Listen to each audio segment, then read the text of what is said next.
Hi Exiles, the fake Elon here. In our last segment, we talked about a simple, low-investment farming strategy for the 99% of players.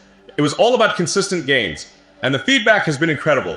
You guys like the idea of just getting a little bit richer with every map. But as your build gets stronger and your confidence grows, you naturally want to challenge more lucrative content. So today, we're taking that exact same Atlas tree and evolving it into the next stage, where we'll introduce the power of the Precursors tablet to get some serious currency. Joining me once again is fake Jonathan from Grinding Gear Games. Jonathan, thanks for coming back. Hey Elon, good to be here. We love seeing players graduate from a beginner strategy to a more advanced one that is the core of the game's progression. So, Jonathan, let's start with a quick recap. We had a low investment setup, focusing on just the fundamentals. What were the key elements of that for our viewers? So, the whole idea was to stay on the left side of the Atlas tree. We focused on nodes that gave us increased pack size and a higher chance to find shrines and strongboxes. These are all things that don't require any investment to run. Just an ouch and go approach. You get more monsters, more mini chests, and free buffs. It is a low risk, high consistency way to build up your initial currency. Okay, so now that our players have gotten stronger and maybe found their first few divine orbs, how do they take that next step without completely resetting their Atlas? Well, this is where it gets interesting. The next stage is to leverage Precursor's tablet. Think of it as a way to supercharge the very mechanics you've already been running. It is the logical next evolution. I am listening. Explain to me how this tablet works. Is it like a supercharged scarab? In a way, yes. A Precursor's tablet is an item you find randomly in maps. You then place it in a Precursor tower on your Atlas. When you do, it applies its mods to all the maps in that tower's radius.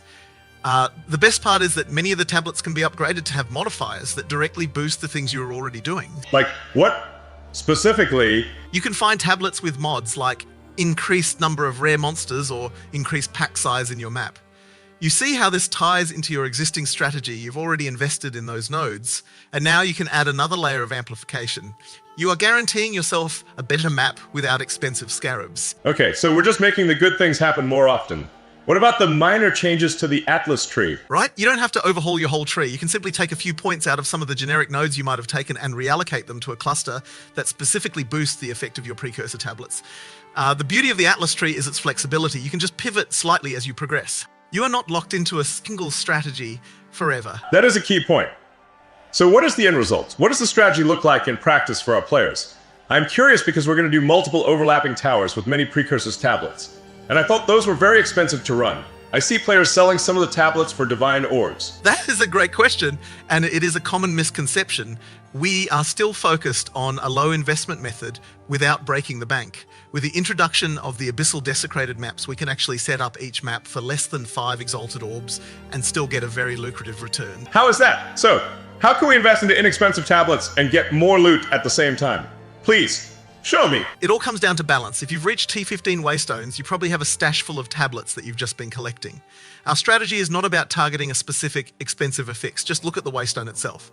The more total modifiers you have on the prefixes and suffixes, the higher the roll of positive affixes you'll get. Notice that these positive affixes are generated randomly, not tied to any single modifier. That is what we're looking for. So we're not doing the juicy items of rarity found thing you said. Yes, you are right. We're taking the advantage of doing all contents randomly. Not target farming. That is interesting. But it would mean less rarity of items dropping, wouldn't it? That is a common doubt. But remember what we talked about in the last episode. It is about getting more loot from more monster packs. It is the same situation here. If we only focus on the rarity of items found, but there aren't enough monsters to drop those loots, it is not a successful strategy. Quantity is still king. So since the random mixed content modifiers contain all of these affixes, we're not just boosting rarity, but also getting more chances from bigger packs. Exactly, and we'll be doing the same fundamental for the tablets. First, we find a cluster of multiple towers overlapping each other's range. Then we will use Breach, Ritual, and irradiated tablets, mixing and matching modifiers like increased quantity of items found, increased pack size, and increased experience. I find this combo not only balances the drops, but also minimizes the diminished returns from target farming, while also helping you to gain more experience for leveling. I think this is going to work. Just like I am the CEO of multiple firms. Sounds like a very innovative business model. Thank you, Jonathan, for all your insights on this. It is always great to have you on the show. My pleasure, Elon. I am glad I could help. So there you have it, the next step on your Path of Exile journey. If you have any questions about the strategy or any other, feel free to leave a comment down below. If you liked the video, do like and share. It is our biggest motivation to carry on. We'll see you in the next one. See ya!